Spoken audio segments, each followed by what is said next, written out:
네, 지난 거래일 뉴욕 증시 분위기 함께 점검하도록 하겠습니다. 일단 M7 기업들 상황부터 확인해 보시죠.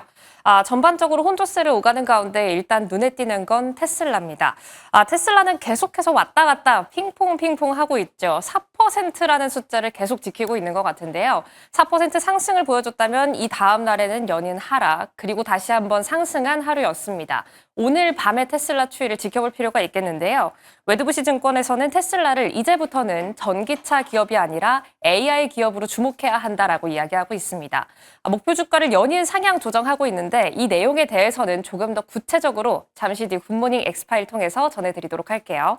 다음으로는 엔비디아입니다. 에버코어 측에서는 이렇게 이야기하고 있습니다. 엔비디아와 오픈 AI 간의 계약을 두고 업계에서는 내부 순환 구조가 아니냐. 그러니까 이전에 이 시간에 전해드렸던 것처럼 엔비디아가 투자한 돈으로 오픈 AI가 엔비디아의 칩을 사는 이 내부에서만 순환이 되는 구조가 아니냐라는 우려가 계속해서 이어지고 있는데 에버코어 측에서는 이런 의혹에도 불구하고 투자 매력도가 높다라고 이야기하고 있고요.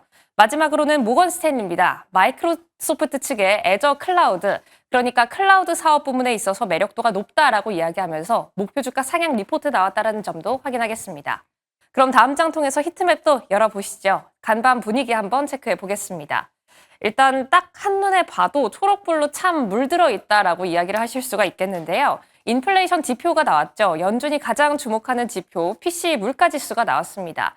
이게 좀 안도적으로 나왔다, 안도할 수 있는 수치로 나왔다라는 점에서 전반적으로 호전적인 장이었는데요. 11개 업종 중 가운데서 필수 소비재를 빼고는 10개 업종이 모두 상승한 하루였습니다. 예상치대로 나온 PCE 때문에 불붙는 추가적인 금리 인하에 대한 기대감이 점점 더 커져가고 있는데 추가 금리 인하라는 게 요즘 미국장을 움직이고 있는 키워드인 것 같습니다. 벨웨더웰스에서는 인플레이션이 더 낮은 금리가 감당 가능하다라는 신호라고 보여지고 있는 반면 다른 IB들의 의견도 있습니다. 보케캐피탈에서는 수치 자체는 높기 때문에 다음 주, 그러니까 지난 거래일 기준 다음 주였으니까 이번 주에 나올 고용 지표를 조금 더 눈여겨봐야 한다라고 이야기하고 있는데요. 앞서 언급된 것처럼 셧다운에 대한 우려가 점점 불거지고 만약 예산안이 예정대로 처리되지 않는다면 고용 지표는 확인할 수 없으니까요. 이 부분의 이슈까지 다시 한번 체크해볼 필요가 있겠습니다. 기업별로 흐름 한번 체크해 보시죠. 이날 조금 더 확인해야 했던 건 관세 이야기였습니다. 의약품과 함께 트럭에 대한 관세가 이야기됐는데 의약품에 대한 관세가 나왔음에도 불구하고 제약주는 전반적으로 반등하는 모습을 보여줬습니다. AP통신 측에서는 기업들이 이미 의약품을 비축하고 있기 때문이다라고 이야기하고 있는데요. 트럭도 마찬가지입니다. 트럭의 관세 부과 소식에 불구하고 미국의 트럭 업체 파카는 이날 강세 흐름을 보였다는 점도 확인하겠습니다. 앞서 확인하셨던 것처럼 반도체주도 함께 상승한 하루였는데요. 필라델피아 반도체 지수 약보합권에 머물렀지만 엔비디아와 함께 인텔이 4%대 오르는 모습을 보여줬습니다. 추가적인 이슈도 한번 확인해 보시죠. 영국의 UK 파이낸스와 함께 미국의 주요 은행이 파일럿 프로그램을 하나 시작했다라는 이야기에 비트코인이 함께 강세 흐름 보이는 장을 확인할 수 있었고요. 마지막으로는 보잉 소식입니다. 보잉과 함께 연방항공청이 어떤 계약을 수립했다라고 하는데 다음 장 브리핑 통해서 확인해 보도록 하겠습니다. 간밤에는 보잉이 다시 한번 상승한 하루였는데요. 보잉이 다우존스 지수를 좀 끌어올렸다라고 해도 과언이 아닐 정도의 상승이었습니다. 어떤 소식이 나왔는지 한번 확인해 보시죠. 일단 장 전에 한 가지, 그리고 장 중에 두 가지 소식이 나왔습니다. 첫 번째로는 장 전에 나왔던 소식입니다. 터키 항공과 함께 최대 225대의 계약 협상이 완료됐다라는 이야기와 함께 구체적인 수치와 그리고 언제까지 이걸 인도하겠다라는 스케줄을 내놓는 모습이었는데 장 중에 나왔던 소식이 조금 더 중요했습니다.